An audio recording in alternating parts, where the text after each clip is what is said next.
আগের ভিডিওতে তোমরা দেখতেই পেয়েছো আমি কালিয়াচক গেছিলাম এবং কালিয়াচকে গিয়ে আমি কি কি করলাম তার একটা অংশ আমি তোমাদের দেখাতে চলেছি। তো আজকে আমরা যাব গান্ধীঘাট। গান্ধীঘাট ফারাক্কা এনটিপিসিতে, যেটা স্পেশাল ফুচকা, তার দোকানটা কিভাবে রিভিউ দেবো সেটাও তোমরা দেখতে পাবে। এবং তার সাথে সাথে ভারত সেবা আশ্রম যাওয়ারও প্ল্যান করেছি আমরা, কিন্তু এই প্ল্যানগুলো পুরোপুরি একদম হঠাৎ। তো hey guys, welcome to our new video. তো গাইস তোমরা দেখতেই পাচ্ছ যে এটা হচ্ছে কালিয়াচকে, মানে আমার দাদুর বাড়ির সামনের যে রাস্তাটা। তো সেই রাস্তাতে অনেক ছাগল চড়ছে। তো ছাগল চড়াও তোমরা দেখতে পাচ্ছ পেছন দিকে আমার। তো আমার পেছন পেছন ঘুরছে ছাগলগুলো, দেখছে নতুন মানুষ কে আছে কি জানি। তো গাইস দেখতে পাচ্ছ যে আমরা রেডি হচ্ছি এবং আমরা হঠাৎই প্ল্যান করলাম যে আমরা আজকে গান্ধীঘাট যাব এবং ফারাক্কা এনটিপিসি পুরোটাই দেখাবো। তো তার জন্য এই যে আমার বউ পুরোপুরি সেজে গুজে রেডি একদম। আর কালিয়াচকে এসে ও ভাবছে যে শাড়ি পরে আর কত ঘুরবো, তাই জন্য পরে নিয়েছে আজকে কুর্তি। আর তার সাথে সাথে আমার ভাস্তি একদম ছুটাছুটি করতে চলে যাবে আমাদের সাথে গান্ধীঘাট ফারাক্কা এনটিপিসি। তাই জন্য খুব এনজয়মেন্টে আছে, ওই জন্য লাফাচ্ছে। এবং এই যে তার বাবা, মানে আমার দাদার সাথে ভাস্তি একসাথে একদম পুরো মানে হ্যান্ডসাম লুকে রেডি হয়ে গেছে, পুরো হাঙ্ক হয়ে। তো ওই জন্য দুজনই ব্ল্যাক। তো ওকে জিজ্ঞেস করছি তুই কি কালারের ড্রেস পরেছিস, তো ও বলছে আমি ব্ল্যাক পরেছি, সেম বাবার সাথে সেম। তো যাই হোক বেটি ভক্ত। আর আমাদের বৌদি আমাদের কেয়ার করছে কত সুন্দর, তার জন্য জলের বোতল নিয়ে আসলো, অনেক বড় বোতল নিয়ে এসছে। যাই হোক সবার জল খাওয়া হবে, তাই জন্য হাসতে লেগে গেছিলো, কারণ আমি একটু হাসাই সবাইকে। তো এই যে আমার বউ আর আমি আমার উড়ানে চড়ে রেডি হয়ে গেলাম। এবং এই দেখো ফারাক্কা নদী দেখে তোমরা বুঝতেই পারছো যে কত পরিমাণে জল বেড়েছে। কারণ জল পুরো একদম মানে বুক বরাবর ভেসে গেছে, এতটাই পরিমাণে জল বেড়েছে। কারণ সব জায়গায় বন্যার খবর তোমরা দেখতেই পাচ্ছ, তার জন্য খুব দুঃখিত। কারণ সত্যি খুব খারাপ লাগছে। এই যে দেখো দাদা বৌদি ওরাও বাইক নিয়ে এগোচ্ছে, আমরাও এগোচ্ছি। এবং বৃষ্টিও পড়ছিল, ওয়েদার পুরো অসাম ছিল, হাওয়াও সুন্দর দিচ্ছিল। আর এই দেখো সেই ফারাক্কা নদী, তার সাউন্ডটা তোমাদের শোনাচ্ছি, দেখো।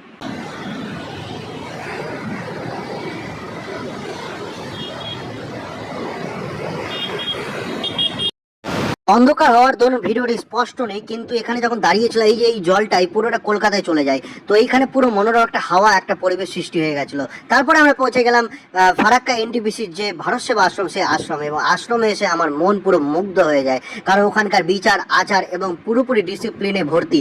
এবং ওখানে যেগুলো ছাত্রগুলো ছিল তারা সন্ধ্যা আরতি দিচ্ছিল। তো সন্ধ্যা আরতি দেখার জন্য আমি পুরো মানে রেডি হয়ে আছি। এবং তোমরাও দেখতে পাবে যে সন্ধ্যা আরতিটা কেমন করে ওদের ওখানে হয়। এবং সত্যি অনেক একটা কালচার, একটা ডিসিপ্লিন, আমাদের ভারতের যে কালচার, সেই কালচারটা ওর ভেতরে আছে। এবং তোমরা দেখো, তোমরা সাউন্ডগুলো ভালো মতো শোনো এবং পুরো ভিডিওটা দেখো এবং আমার চ্যানেলটিকে সাবস্ক্রাইব করে দাও।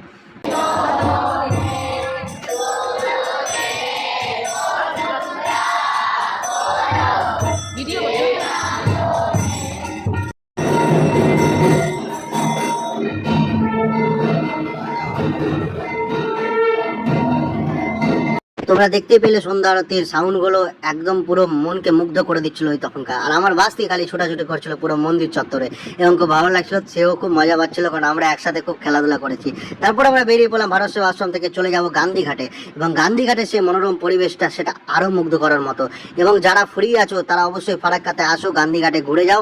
এবং গান্ধীঘাটে এই যে আই লাভ ফারাক্কা, এই জায়গাটাতে কত লোক, কত কেউ প্রেম করেছে, আমার দাদা বৌদিও প্রেম করেছে, তার স্মৃতিগুলো তাদের মনে পড়ছে। ওদেরকে আমি জিজ্ঞেস করছিলাম যে কেমন লাগছে এই পরিবেশটা, এবং সত্যি তারাও বললো যে পুরনো অনেক স্মৃতি মনে পড়ে গেছে। নদীর ধারের দিকে যাওয়ার পথে তোমরা দেখতেই পাচ্ছ মাইলা ফারাক্কা ব্যারেজ বলে একটা জায়গা, যে জায়গাটা খুব সুন্দর ছিল দেখতে এবং ছবি টবি তোলার মতো। এবং নিচে যাওয়ার সময় দেখতে পাচ্ছি যে নদীর ধারের যে হাওয়া, সে হাওয়াটা সত্যি প্রাণ জুড়িয়ে যাচ্ছিল একদম। এবং যারা যারা যাওনি তারা অবশ্যই যাও এবং জায়গাটিতে এনজয় করো, কারণ এরকম পরিবেশ দিয়ে জায়গা পাবে না। এবং আস্তে আস্তে বৃষ্টি যে পড়ছিল এবং আমি মজা নিচ্ছিলাম লাইটের সামনে দাঁড়িয়ে, এবং পুরো ফিল করছিলাম হাওয়াটাকে, যে বৃষ্টিটাকে হাওয়াটাকে। সত্যি একটা অন্যরকম জায়গায়, মানে অন্য জায়গায় পৌঁছে গেছিলাম আমি কিছুক্ষণের জন্য। আর মনকে পুরো শান্তি করে দিয়েছিল এই জায়গাটি আমার।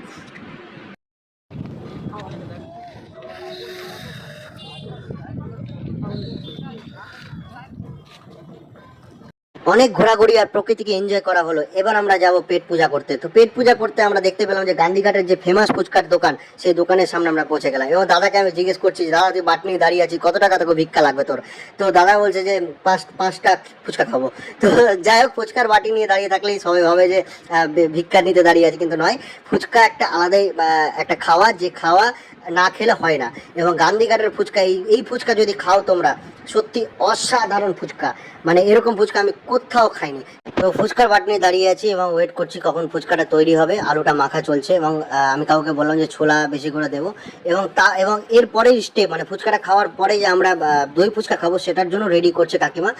সত্যি একটা মানে সুন্দর একটা ওদের ব্যবহার, এবং ফুচকাগুলো খুব টেস্টি। সত্যি যারা এখনো খাওনি তারা অবশ্যই গান্ধীঘাটে যাও, প্রকৃতিকে এনজয় করো এবং এই ফুচকাটা খাও, কারণ ফুচকাটি সত্যি অনেক টেস্টি।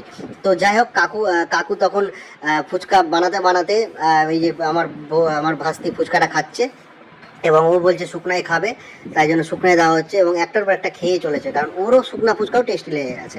তো ওই জন্য বলছি। এবং কাকু তখনই একটা নারকেল ফাটালো, নারকেলটা ওই যেখানে দই মাখা হয়, দই মাখা মানে দই ফুচকা তৈরি হয় সেখানে নারকেলটা দেয়, এবং নারকেল দিয়ে এতই জল বেরাচ্ছে, আমি আর দাদা ভাবছি যে জলগুলো আসছে কোথা থেকে, মানে এত সুন্দর নারকেলটা ছিল।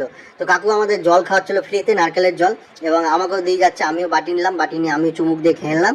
এবং এরকম মানে ব্যবহার সত্যি কোথাও পাওয়া যায় না, এবং ফুচকার টেস্টও অন্যরকম। তো যারা যারা এখনো খাওনি তারা অবশ্যই যাও, আবার বলছি, এবং পুরো ভিডিওটি দেখো এবং আমাকে সাপোর্ট করো, সাবস্ক্রাইব করো আমার চ্যানেলটিকে, আবার কাকুর দোকানকেও সাপোর্ট করো। এই যে দেখো জল বেরাতে আছে, লাস্ট 3বার বেরালো, 3বার বেরানোর পর সেটা ফুরালো। এবং এই নারকেলটা ইউজ হবে আমাদের দই ফুচকা মাখানোর সময়, এবং দই ফুচকা মাখাচ্ছে আমার তো মানে মানে ভিডিও বানাতে বানাতে জিভে জল চলে আসছে, তোমাদের কি আছে জানি না। তো দেখো কত টেস্টি হতে চলেছে।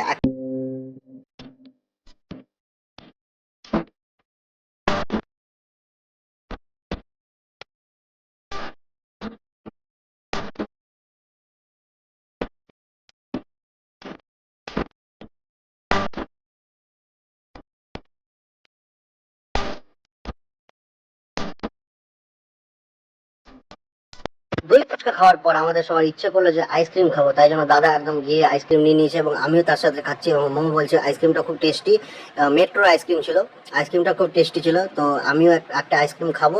এবং তারপরে পৌঁছে গেলাম আমরা পার্কে, এবং পার্কে ঢোকার পর মানে গান্ধীঘাট থেকে আসার পথে ফারাক্কা পার করে একটা পার্ক আছে, রেস্টুরেন্ট পার্ক, ধাবা আছে, সেই পার্কে এসে ভাস্তিকে আর কে পায়। ভাস্তি বলছে ঝুলনা ঝুলবো, এবং তার সাথে সাথে বৌদি একটু ঝুলনা ঝুলে দিল, তার পুরোনো ছোটবেলার স্মৃতি মনে করে। এবং তার সাথে আমার বউ ঝুলনা দুলবে, তাই জন্য ওয়েট করছে, লাইনে দাঁড়িয়ে আছে। এবং বাচ্চাগুলোকে নামিয়ে, যারা যারা ছিল ওদেরকে নামিয়ে আমরা দোলনা দুলতে লেগে গেলাম কিছুক্ষণের জন্য। তারপরে বাচ্চাদেরকে আবার দিয়ে দিলাম তার জায়গা। দেখ আমার বউ দোলনা ঝুলছে এবং খুব এনজয় আছে। এবং তারপরে ভাবছি এবার বাড়ির পথে যাওয়া যাক, কারণ চোখ মুখ দেখে বুঝতেই পারছো অনেক টায়ার্ড হয়ে গেছে। এবং ব্লগকে আর বড় না করে দেখা হচ্ছে নেক্সট একটা ব্লগে। তো এখনকার মতো টাটা।